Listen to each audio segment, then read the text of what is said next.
नमस्कार. आज सकाळी मामींनी मला हरभऱ्याची भाजी बनवायला सांगितली आणि दिनेश भाऊंसाठी जखम झाल्यामुळे मटार बनवायची ठरवली.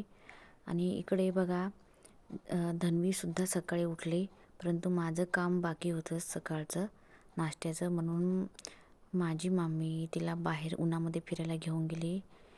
इकडे थोड्या वेळातच माझे मिस्टर आले, शाळेवर गेलेले, आणि ते हसत होते. मी शूट काढत होते आणि थोड्या वेळातच मामीने माऊला इकडे माझ्याकडे आणून दिलं.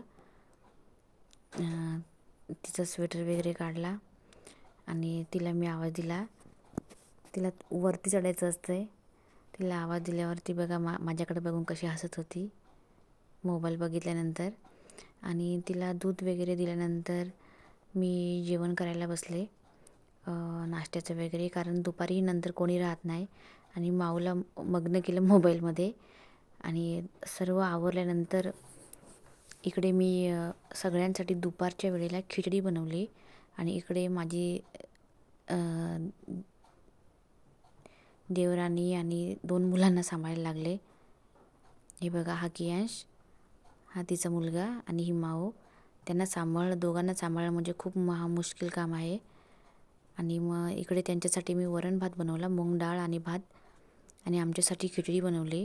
त्यांना जेवायला आणलं. त्यांना भूकही लागली होती, म्हणून सारखी माऊ ताटाकडं हात फिरत होती आणि तो पण सुद्धा बसला होता. त्यांना जेवायला म्हणजे कोणी मोबाईल बघतं, कोणी काय काम करतं, असं एकाच ठिकाणी बसून अजिबात जेवण करत नाही ते. बघा माऊ कशी झाडू करते. भूक लागल्यामुळं ती पटपट खाऊ राहिली. आणि जर तिला भूक नसेल तर मग ती अजिबात खात नाही. तिचं जेवण वगैरे झाल्यानंतर तिला मी आंघोळ घातली आणि मी सुद्धा जेवण करून आंघोळ केली आणि झोपवलं तिला.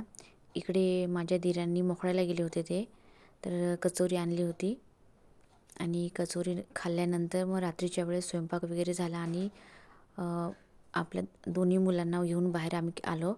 रात्रीच्या वेळेला इकडे बाहेर लोक बसतात, कोणी शेकोटी पेटून बसतं, कोणी काय. पण आज जास्त थंडी नसल्यामुळं असेच बसले होते.